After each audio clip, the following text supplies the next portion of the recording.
back to my channel. In today's video we're going to be looking at these neutral density filters that I bought from the GoPro website. It's about, I think about 80 bucks, and so I was looking through the website and I saw these and I'm like, I wonder what those do, and so figured I'd check them out and kind of do a little bit of a dive into them. So what these filters actually do is they will allow you to control your shutter speed. And I found is that actually the human eye, when you just kind of wave your hand in front of your face, there's actually a blur that your eye is picking up when it's tracking motion. I do have an ND8 filter on this camera right now, and I am in my garage. I do have a pretty decent lighting in here, but it's not anywhere close to like outside ambient lighting, and so I wanted to see how this worked inside my garage.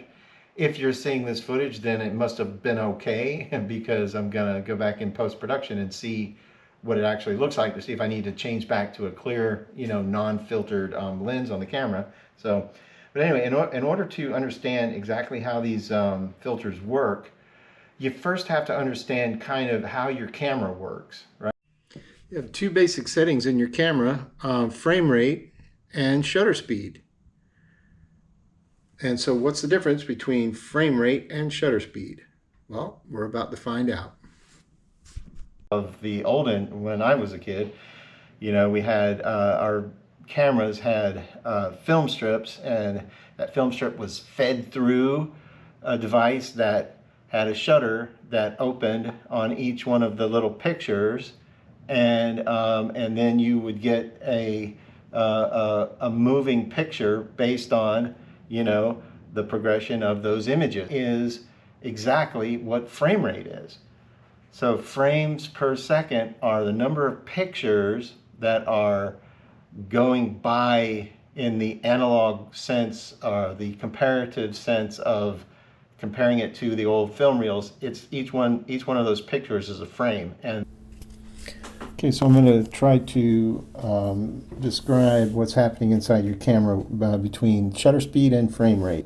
Just use a simplified diagram here, and I'm going to say that you have a frame rate, or frames per second, of 2. Okay, and so what that's going to mean is that every second you're going to have 2 frames. So if you draw a step diagram for that, it's going to look something like this. Okay, and then so this from here to here is 1 second. Okay, so what's the time interval here at frames per second of 2? Each one of these active zones and inactive zones has to equal what? 1, 2, 3, 4. So this has to be for a quarter second, and so forth. Okay, so what's happening is when this signal is going high here, then your camera is your sensor is active, and you're collecting image data. And so you're taking a picture. So you're taking 2 pictures each second, and that is denoted in this frames per second number. Okay, so what you're doing with your shutter, if you set your shutter speed at per the 180 degree rule, you're going to set it at 1/4 second. Okay, so what that means is that you're going to have your shutter's going to activate 4 times each second instead of 2 times each second. So in a similar diagram here, you're going to have at the halfway point here, you're going to have your shutter turn on, and then it's going to turn off. So this is going to be turning on and off at twice the speed of your frame rate. Something like this, and that's the halfway point there, I'll say. And I know my drawing isn't that great, but hope I'm doing a semi-okay job. Okay, and so now what you have is in this same 1 second interval,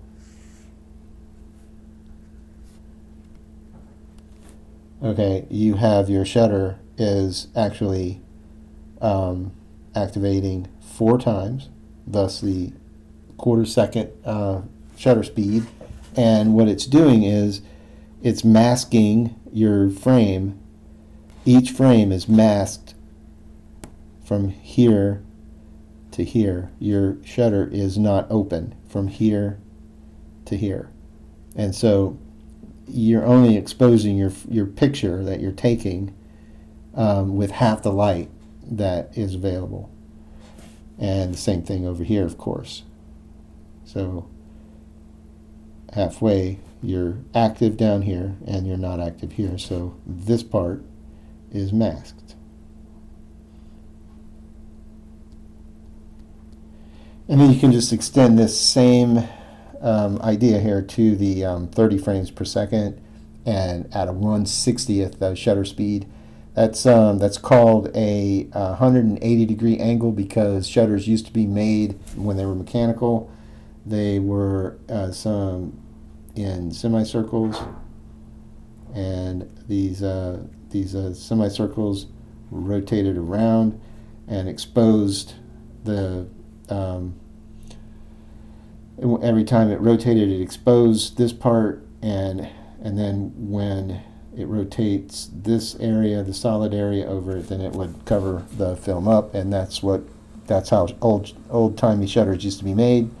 And so this is nomenclature that has just been kind of passed down through time, and I am really trying to get this right. I will give you guys a caveat that I am not an expert in this. This is just from what I've been researching and drawing out and thinking about. So if anybody has corrections or critique of any of this technical information, just please let me know. Okay, thanks. So where does frame rate actually come into play? If you have frames, why can't you just adjust your frame rate and achieve any desired result that you want to? The faster the frame rate, the more information is going to be collected per second. So you could, in theory, freeze motion or create your cinematic motion blur effects that you would do at the slower frame rates.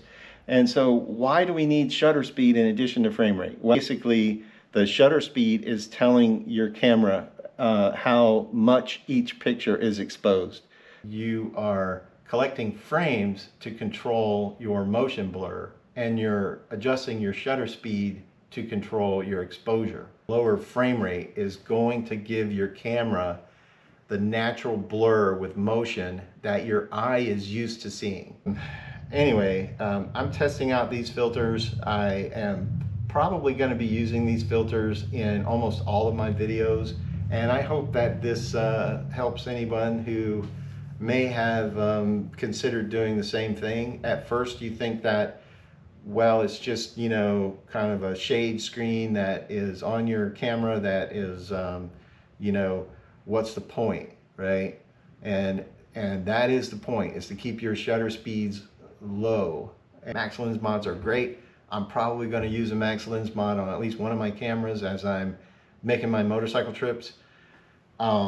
Max lens mods have a hyper wide view. They also have a lot of image stability, and they might be good for kind of smoothing out the vibration that you might get on a motorcycle. But I think I'm always going to be running at least one of these filters on a camera because the shots are just more appealing to the eye, and I think you'll see that right now.